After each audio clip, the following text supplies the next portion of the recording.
Russia Ukraine യുദ്ധത്തിൽ വളരെ പ്രധാനപ്പെട്ട ഒരു കാര്യം ഉക്രൈൻ ഇന്നലെ ചെയ്തു. ഇതുവരെയും ഉക്രൈൻ റഷ്യൻ പ്രദേശങ്ങളിൽ ആക്രമിച്ചതെല്ലാം ശുദ്ധീകരണശാല, ഗ്യാസ് സ്റ്റോറിംഗ് സ്റ്റേഷൻ, അവരുടെ പെട്രോളിയം പ്രോഡക്ട്സ്, ഓയിൽ റിസർവ്, ഇങ്ങനെ ഇവ സംബന്ധിക്കുന്ന സ്ഥലങ്ങളിലായിരുന്നു ആക്രമിച്ചുകൊണ്ടിരുന്നത്.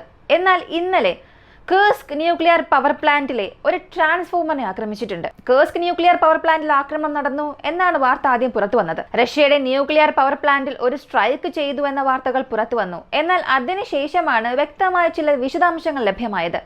അതിന്റെ ഇന്നർ സോൺ, അതായത് ന്യൂക്ലിയർ പവർ പ്ലാന്റിൽ പ്രൊഡ്യൂസ് ആകുന്ന ഒരു പവർ മറ്റ് സ്ഥലങ്ങളിലേക്ക് ട്രാൻസ്ഫർ ചെയ്യാൻ ഉപയോഗിക്കുന്ന ആൾട്ടർനേറ്റീവ് ട്രാൻസ്ഫോമറിലാണ് ഈ ഒരു ആക്രമണം നടന്നത്. ഇത് കേൾക്കാൻ ഒരു ലളിതമായ കാര്യം പോലെ തോന്നിയാലും നമ്മൾ ചിന്തിക്കുന്നത് പോലെ ഇതൊരു സാധാരണ കാര്യം അല്ല.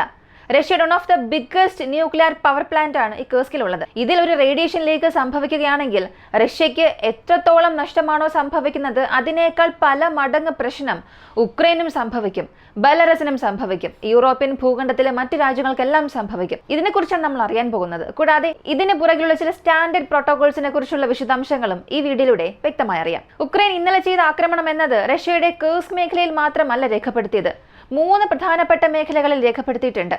ഒന്നാമത്തേത് റോസ്റ്റോണ്ടൻ, മറ്റൊന്ന് സെന്റ് പീറ്റേഴ്സ്ബർഗിലുള്ള ലുക്കാൻപോർ, മൂന്നാമത്തേത് റഷ്യയുടെ കേഴ്സ്ക് ന്യൂക്ലിയർ പവർ പ്ലാന്റ്. ഇപ്പൊ ഉക്രൈൻ ചെയ്ത ഈ ഒരു ഡ്രോൺ സ്ട്രൈക്കിൽ എത്രത്തോളം ഡ്രോണുകൾ ഉപയോഗിച്ചു, ഇതിനെക്കുറിച്ചുള്ള റിപ്പോർട്ട്സ് എടുത്താൽ 35ലധികം ഡ്രോണുകൾ റഷ്യക്കെതിരെ ഈ ഒരു ആക്രമണത്തിൽ ഉക്രൈൻ ഉപയോഗിച്ചിട്ടുണ്ട്. മറ്റ് മേഖലകളിൽ നടന്ന ആക്രമണത്തെക്കുറിച്ച് നോക്കിയാൽ ലുക്കാപൂരിൽ നടന്ന ആക്രമണം എന്നത് അവിടെ ഓയിൽ സ്റ്റോറിംഗ് ഫെസിലിറ്റി, ഈ ഫ്യൂവൽ സ്റ്റോർ ചെയ്യുന്ന ഫെസിലിറ്റിയിൽ ആക്രമിച്ചിട്ടുണ്ട്.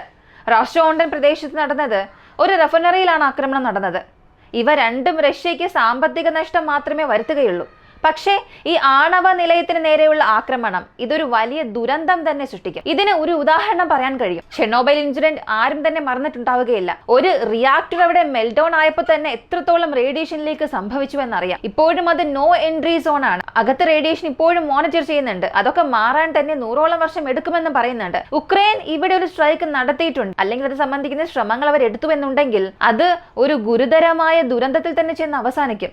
ഉക്രൈനെതിരെയുള്ള അന്താരാഷ്ട്ര നടപടികൾ എടുക്കാൻ പോലും വഴിതെളിക്കും. ഇപ്പൊ റഷ്യ പറഞ്ഞത് ഉക്രൈൻ ഈ ഒരു പ്രദേശങ്ങളെ നോക്കി 11 ഡ്രോണുകൾ അയച്ചിട്ടുണ്ട്. ഈ ഡ്രോണുകളെല്ലാം റഷ്യയുടെ സ്പെഷ്യൽ ഡിഫൻസ് സോണിലേക്കാണ് വരുന്നത്.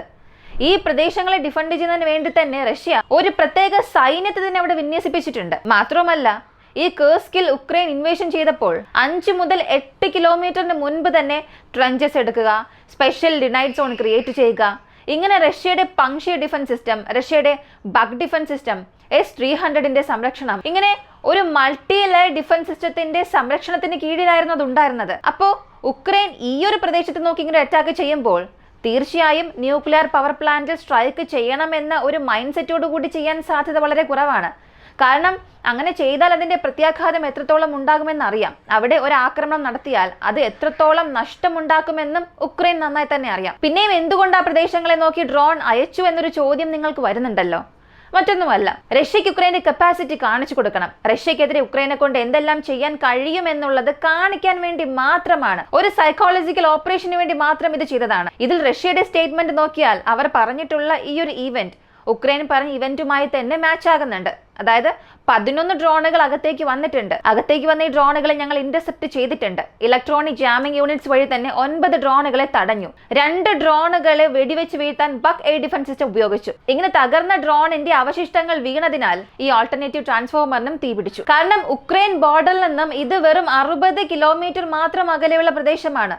ഉക്രൈൻ ബോർഡറിന് അടുത്ത് വരേണ്ട ആവശ്യമില്ല. വീണ്ടും കുറച്ച് ദൂരത്തിൽ നിന്ന് ലോഞ്ച് ചെയ്താൽ പോലും 30 മുതൽ 35% അതിന്റെ ഫ്യൂൽ യൂസ് ചെയ്താൽ മാത്രം മതി ഒരു പ്രദേശത്ത് ഒരു ആക്രമണം നടത്താൻ. ഇതൊക്കെ മിനിമം റേഞ്ച് ഡ്രോൺസിനാണ്. ഉക്രൈന്റെ പക്കൽ വീണ്ടും ലോങ് റേഞ്ച് ചെന്ന് ആക്രമിക്കാൻ കഴിവുള്ള ഡ്രോൺസ് ഉണ്ട്.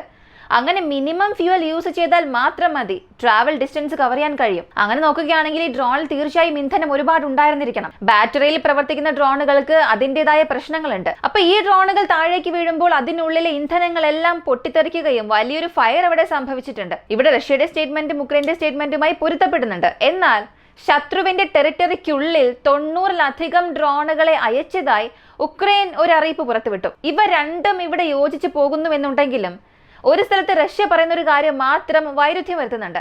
കാരണം ഒരു ട്രാൻസ്ഫോമർ ഫയർ ഉണ്ടാവുക ഡ്രോണിനെ ഇന്റർസെപ്റ്റ് ചെയ്യുമ്പോൾ ഒരു സാധാരണ കാര്യം തന്നെയാണ്. എന്നാൽ സ്പെഷ്യൽ സെക്യൂരിറ്റി സോൺ എന്ന് ഞാൻ പറഞ്ഞല്ലോ, ഈ സോണിന്റെ സെക്യൂരിറ്റി എയർ ഡിഫൻസ് സിസ്റ്റം നൽകുന്നുണ്ട്. ഇത് ലാസ്റ്റ് ലെയർ ഓഫ് ഡിഫൻസ് ആണ്. അതായത് ആ ന്യൂക്ലിയർ റിയാക്ടർ അതിന് പുറത്തുള്ള എക്സോസ്റ്റ് ചിമ്നിക്ക് പുറത്ത് വെറും ചില 100 കിലോമീറ്ററിൽ നൽകുന്ന ഒരു സുരക്ഷാ സോണാണ്. ആ സോണിലാണ് ഈ പവർ ലൈൻസ് പുറത്തുള്ള ഔട്ടർ ഗ്രിഡുമായി കണക്ട് ആകുന്നത്. ഒരു സ്ഥലത്ത് പവർ പ്രൊഡ്യൂസ് ആയി അത് ട്രാൻസ്ഫോമർ വഴി മാറ്റി പുറത്തേക്ക് കൊണ്ടുപോകുന്നതിന്റെ നടുവിലുള്ളത് ഈ സോണാണ്. അതായത് ട്രാൻസ്ഫോമർ ലൈൻസിനെ പിരിച്ച് പുറത്തേക്ക് കൊണ്ടുപോകുന്നതിന് റിയാക്ടറിന് നടുവിലുള്ള ഒരു സോണാണിത്. അപ്പോൾ ലാസ്റ്റ് ലെയർ ഓഫ് ഡിഫൻസ് വരെയും റഷ്യ അവിടെ എന്താണ് ചെയ്തുകൊണ്ടിരുന്നത് എന്നൊരു ചോദ്യം അവിടെ വരുന്നുണ്ട്. സത്യത്തിൽ ഇവിടെ ഒരു ന്യൂക്ലിയർ റിയാക്ടറിന്റെ ഡിഫൻസിനെ സംബന്ധിച്ചിടത്തോളം അവർ ആ ന്യൂക്ലിയർ റിയാക്ടറിന്റെ സേഫ് സോണിന് പുറത്തു നിന്നുകൊണ്ട് തന്നെ ഡ്രോൺസിനെ എല്ലാം വെടിവെച്ച് വീഴ്ത്തിയിട്ടുണ്ടാകേണ്ടതാണ്. എന്നാൽ ഇവിടെ അവസാനത്തെ ലെയർ ഓഫ് ഡിഫൻസ് അവിടെ വെച്ചാണ് 2 ഡ്രോൺസിനെ വെടിവെച്ച് വീഴ്ത്തിയത്. അങ്ങനെയാണെങ്കിൽ എന്തോ ഒരു സെക്യൂരിറ്റി ലാബ്സ് റഷ്യക്ക് സംഭവിച്ചിട്ടുണ്ട്. ഇതിപ്പോ റഷ്യ ഇഷ്ടപ്പെടുന്ന വ്യക്തികളായിക്കോട്ടെ അല്ലെങ്കിൽ റഷ്യയുടെ സപ്പോർട്ടേഴ്സ് ആയിക്കോട്ടെ, ആര് വേണമെങ്കിലും ഇത് സീരിയസ് ആയി തന്നെ എടുത്തേ മതിയാവുകയുള്ളൂ. കാരണം അകത്തേക്ക് വന്ന ഈ ഡ്രോൺ എന്നത് റിയാക്ടറിൽ ചെന്ന് ഇടിച്ചില്ല, ഇത് രണ്ടാമത്തെ കാര്യം. എന്നാൽ ഇന്നത്തെ മോഡേൺ ഡേ റിയാക്ടേഴ്സ് അതിന്റെ ഷീൽഡൊക്കെ വെറും ഡ്രോണിന്റെ ഇമ്പാക്ട് കൊണ്ടൊന്നും തീർച്ചയായും ഡാമേജ് ആകില്ല. ചില മിസൈൽസ് വന്ന് അതിൽ തട്ടി പൊട്ടിത്തെറിച്ചാൽ പോലും അതിന്റെ ഇമ്പാക്റ്റും താങ്ങാൻ കഴിയുന്ന തരത്തിലാണ് ഇന്നത്തെ മോഡേൺ ഡേ ഷീൽഡ്സ് ഒക്കെ തയ്യാറാക്കിയിട്ടുള്ളത്. എങ്കിൽ പോലും ഇതിവിടെ ഒരു റിസ്ക് ആണ് ക്രിയേറ്റ് ചെയ്യുന്നത്. അങ്ങനെ നോക്കിയാൽ റഷ്യയുടെ എക്യുപ്മെന്റ്സ് അവിടെ സക്സസ്ഫുൾ ആയിരുന്നത് കൊണ്ടാണ് ഈ ഇന്റർസെപ്ഷൻസ് ഒക്കെ അവിടെ സംഭവിച്ചത്. അതിൽ യാതൊരു സംശയം വേണ്ട. പക്ഷേ റഷ്യക്ക് ഇവിടെ ഒരു തരം സുരക്ഷാ ലാഭം സംഭവിച്ചിട്ടുണ്ട്. ഈ ഡ്രോണുകൾ അകത്തേക്ക് വരുന്നതിനെ കണ്ടെത്തുന്നതിലും അവസാനത്തെ ലെയർ വരെയും കാത്തിരുന്ന് ഡിഫെൻഡ് ചെയ്യുന്നതിലും എന്തോ ഒരു സെക്യൂരിറ്റി ലാബ്സ് അവിടെ സംഭവിച്ചിട്ടുണ്ട്. ശരി, ഇതിനെതിരെ റഷ്യ വലിയ വിമർശനങ്ങൾ ഉന്നയിച്ചിട്ടുണ്ട്. IAEA റിപ്പോർട്ട് നൽകിയിട്ടുണ്ട്. ഈ റേഡിയേഷൻ ലെവലിൽ ഏതൊരു പ്രശ്നവും ഇല്ല. എന്നാൽ റഷ്യയുടെ സെക്യൂരിറ്റി സോണിനുള്ളിൽ ഈ ഡ്രോൺ വന്ന് വീണിട്ടുണ്ട്. ഇത് ആ പവർ പ്ലാന്റിന്റെ സുരക്ഷയ്ക്ക് വലിയൊരു പ്രശ്നം സൃഷ്ടിക്കാനുള്ള ശ്രമങ്ങൾ നടന്നിട്ടുണ്ടെന്നുള്ള റിപ്പോർട്ട് കൊടുത്തിട്ടുണ്ട്. ഒരു പക്ഷേ ഇത്തരം ഒരു പ്രശ്നം സംഭവിച്ചു, അവിടെ റേഡിയേഷൻ ലീക്ക് ഉണ്ടായെങ്കിൽ എന്തായിരിക്കും സംഭവിക്കുക? ആ ഒരു ചോദ്യം വരണം. അല്ലെങ്കിൽ ഇപ്പോൾ ട്രാൻസ്ഫോമറിൽ ഈ പ്രശ്നം ഉണ്ടായി, ഇതേ കാര്യം മറ്റേതെങ്കിലും സിസ്റ്റത്തിലോ കൂളിംഗ് സിസ്റ്റത്തിലോ മറ്റേതെങ്കിലും ഒരു ഭാഗത്ത് പ്രശ്നം ഉണ്ടാക്കിയിരുന്നെങ്കിൽ ഇതിനുള്ള പ്രോട്ടോകോൾ എന്തായിരിക്കും എന്നുള്ളൊരു ചോദ്യം വരണം. വാസ്തവത്തിൽ ഈ പ്രോട്ടോകോൾ എന്നത് ഒരു റിയാക്ടറിന് പ്രശ്നം ഉണ്ടാവുകയാണെങ്കിൽ ഏത് തരത്തിലാണോ പ്രോട്ടോകോൾസ് ഫോളോ ചെയ്യുന്നത് അത് തന്നെയാണ് ആ nuclear power plant inner circle, inner safe zone അവിടെ പ്രശ്നമുണ്ടായാലും ഫോളോ ചെയ്യുന്നത്. ഇതിൽ 7 സെറ്റ് ഓഫ് പ്രോട്ടോകോൾസ് ഉണ്ട്. അതിൽ ആദ്യമുള്ളത് SCRAM എന്ന ഇമ്മീഡിയറ്റ് റിയാക്ടർ ഷട്ട് ഡൗൺ. ഇതാണ് SCRAM എന്ന് പറയുന്നത്. ഇപ്പോൾ ഒരു പ്രശ്നമുണ്ടായി, അകത്തൊരു ഡ്രോൺ ഇന്റർസെപ്റ്റർ നടന്നു. അതും ഇന്റർസെപ്റ്റ് ചെയ്തപ്പോൾ ട്രാൻസ്ഫോമറിൽ എന്തെങ്കിലും ഒരു ഫയർ ക്രിയേറ്റ് ചെയ്യുന്ന തരത്തിലുള്ള പ്രശ്നം സംഭവിച്ചാൽ റിയാക്ടേഴ്സ് പൂർണ്ണമായും ഷട്ട് ഡൗൺ ചെയ്യപ്പെടണം. ഇതിൽ 2 യൂണിറ്റ് 3 യൂണിറ്റ് അടുത്ത ഘട്ടമാണ്. പൂർണ്ണമായും ന്യൂക്ലിയർ റിയാക്ടേഴ്സ് എല്ലാം താൽക്കാലികമായി അടച്ചുപൂട്ടും. രണ്ടാമത്തെ കാര്യം, അടിയന്തരമായി കൂളിംഗ് സിസ്റ്റം ആക്ടിവേറ്റ് ചെയ്യും. ഇപ്പോൾ റിയാക്ടർ നിങ്ങൾ ഷട്ട് ഡൗൺ ചെയ്യണമെന്നുണ്ടെങ്കിലും അതൊരു സാധാരണ പ്രക്രിയയല്ല. ന്യൂക്ലിയർ ഫിഷൻ അല്ലെങ്കിൽ ഫ്യൂഷൻ പ്രോസസ് വഴി ആ എനർജി എടുത്ത് മാത്രമേ അവിടെ ഇലക്ട്രിസിറ്റി പ്രൊഡ്യൂസ് ചെയ്യുന്നത്. അങ്ങനെ ഉള്ളപ്പോൾ അതിന്റെ ഒരു കൂളർ സിസ്റ്റം പ്രത്യേകമുണ്ട്. അതായത് ആ റിയാക്ടറിനെ ഒന്ന് സ്ഥിരതയുള്ളതാക്കാൻ. എന്നാൽ ഈ ഫ്യൂഷൻ പ്രക്രിയ നിലയ്ക്കുമ്പോൾ ഈ കൺട്രോൾ റോഡ്സിനെ അകത്തേക്ക് വിടും. ഇപ്പൊ ഫിസിക്സിലൊക്കെ ഇതിന് പ്രത്യേക ഒരു ചാപ്റ്റർ തന്നെ ഉണ്ട്. ഈ കൺട്രോൾ റോഡ്സിനെ അകത്തേക്ക് അയക്കുമ്പോൾ ആ സർക്യൂട്ടിന്റെ സർക്കുലേഷൻ തന്നെ പൂർണ്ണമായും അവിടെ തടയും. അങ്ങനെ സ്റ്റോപ്പ് ആകുമ്പോൾ അകത്ത് എക്സസ് ഓഫ് ഹീറ്റ് പ്രൊഡ്യൂസ് ആകും. ഈ ഹീറ്റ് കാരണം ആ റിയാക്ടർ തന്നെ ബ്രേക്ക് ആക്കാൻ സാധ്യതയുണ്ട്. അപ്പോൾ ഇങ്ങനെ കൺട്രോൾ റോഡ്സിനെ അകത്തേക്ക് അയക്കുമ്പോൾ റിയാക്ടറിനെ സ്റ്റേബിൾ ആക്കുന്നതിന് പ്രത്യേകം ഒരു കൂളിംഗ് വാട്ടർ ബാക്കപ്പ് പ്രോസസ് ഉണ്ട്. അതാണ് എമർജൻസി കൂളിംഗ് സിസ്റ്റം. ഇത് ആക്ടിവേറ്റ് ചെയ്യുന്നത് രണ്ടാമത്തെ പ്രോട്ടോകോൾ ആണ്. മൂന്നാമതായി ഉള്ളത് റേഡിയേഷൻ കണ്ടാമിനേഷൻ മെഷേഴ്സ്. ഈ IAEA ഇപ്പോഴാണ് അകത്തേക്ക് വരുന്നത്. ആക്ച്വലി എല്ലാ ന്യൂക്ലിയർ പവർ പ്ലാന്റിലും അവരുണ്ടാകും. എന്നാൽ ആ രാജ്യം കള്ളം പറയുന്നതാണോ അല്ലെങ്കിൽ പുറത്ത് എന്ത് സാഹചര്യമാണ് ഇപ്പോൾ ഉള്ളത്, ഇതിനെക്കുറിച്ചൊക്കെ പുറം ലോകത്തിന് ഒരു റിപ്പോർട്ട് കൊടുക്കേണ്ടവർ ഈ IAEA സംഘടനയാണ്. ഇതാണ് പ്രധാനപ്പെട്ട ജോലി. അപ്പോൾ റഷ്യയുടെ സയന്റിസ്റ്റും IAEA അധികാരികളും ചേർന്ന് പൂർണ്ണമായി ഒരു ഇൻസ്പെക്ഷൻ നടത്തും. പ്രശ്നം സംഭവിച്ചത് പുറത്താണെങ്കിൽ പോലും പ്രശ്നം അകത്ത് സംഭവിച്ചിട്ടുണ്ടോ ഇല്ലയോ എന്നുള്ളത് കൺഫേം ചെയ്തിട്ട് ഇവർ ഒരു അറിയിപ്പ് പുറത്തുവിടും. സത്യത്തിൽ മറ്റ് പ്രശ്നങ്ങളൊന്നും തന്നെ ഇല്ല എന്നുണ്ടെങ്കിൽ ഈ 3 പ്രോസസ്സോടുകൂടി അവസാനിക്കും. എന്നാൽ ഒരു പക്ഷേ അകത്ത് എന്തെങ്കിലും പ്രശ്നം ഉണ്ട്, ചെറിയ പ്രശ്നങ്ങൾ ഉണ്ടെങ്കിൽ പോലും അടുത്ത് 4ാമതായ ഒരു പ്രോസസ് ഉണ്ട്. On site emergency response reactor യൂണിറ്റിനും പുറത്തുള്ള ഇൻസിഡന്റ് നടന്ന യൂണിറ്റിനും പ്രത്യേകം നൽകും. 5ാമതായി ഉള്ളത് off site notification and civil defence. ഇപ്പൊ ട്രാൻസ്ഫോമറിന്റെ പ്രശ്നമെല്ലാം തീരുകയാണെങ്കിൽ ഗവൺമെന്റിന് ഫോർമലായി ഒരു അറിയിപ്പ് നൽകിയിട്ട് ഈ ഓൺ സൈറ്റ് ഡിഫൻസോട് കൂടി എല്ലാം അവസാനിക്കും. എന്നാൽ റിയാക്ടറിൽ എന്തെങ്കിലും പ്രശ്നം വന്നു, അല്ലെങ്കിൽ റിയാക്ടറിൽ മറ്റെന്തെങ്കിലും റേഡിയേഷൻ ലീക്ക് ഉണ്ടാകുന്ന തരത്തിൽ പ്രശ്നം വന്നാൽ നാഷണൽ ലെവൽ എമർജൻസി ഗവൺമെന്റിനോട് പറഞ്ഞ് അത് പുറപ്പെടുവിക്കും. ആറാമതായി ഉള്ളത് എവാക്യുവേഷൻ ആൻഡ് പബ്ലിക് സേഫ്റ്റി മെഷേഴ്സ്. ഇത് പറയുമ്പോൾ തന്നെ നിങ്ങൾക്ക് കാര്യം മനസ്സിലായിട്ടുണ്ടാകും. ചുറ്റുമുള്ള ജനങ്ങളെ അവിടെ നിന്നും പുറത്താക്കുക, ഉടൻ തന്നെ അവിടെ സീൽ ചെയ്യുക. ഇങ്ങനെ റിയാക്ടറോളം പ്രശ്നം വന്നാൽ ഇതൊക്കെ സംഭവിക്കും. ഏഴാമതായി ഉള്ളത് രണ്ട് രീതിയിൽ നമുക്ക് തിരിക്കാൻ കഴിയും. ഒന്നാമത്തേത് എൻവയോൺമെന്റൽ, മറ്റൊന്ന് റഷ്യയുടെ മിലിറ്ററി വൈസ് ആണ്. കാരണം റഷ്യയുടെ മിലിറ്ററി ഡോക്ട്രൈനുമായി ഈ റിയാക്ടേഴ്സ് എല്ലാം ബന്ധപ്പെട്ടിരിക്കുകയാണ്. ഇപ്പോൾ എൻവയോൺമെന്റൽ രീതിയായി റഷ്യയ്ക്ക് ഒരു പ്രശ്നം സംഭവിക്കുമ്പോൾ അത് റഷ്യക്കാർക്കുള്ള ഒരു പ്രശ്നമായി തന്നെ കൺസിഡർ ചെയ്യും.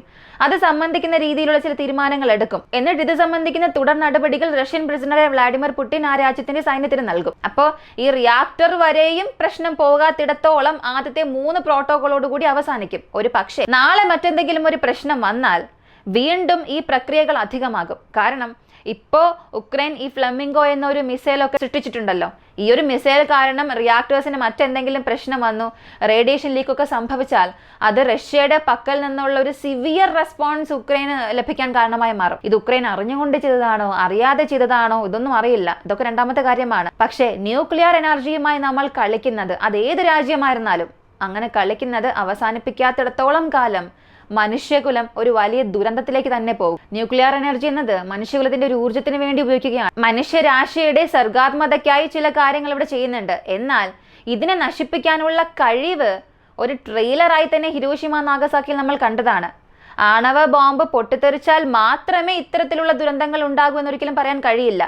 ഇവിടെയുള്ള ഓരോ ന്യൂക്ലിയർ റിയാക്ടറും നിരവധി ആണവ ബോംബുകൾക്ക് തുല്യമാണ്. അത്രത്തോളം നാശനഷ്ടം വരുത്താനുള്ള കഴിവുമുണ്ട്. അത് നമ്മൾ ശരിയായി ഉപയോഗിക്കുന്നിടത്തോളം കാലം നമുക്കത് സേഫ്റ്റിയായി മാറും.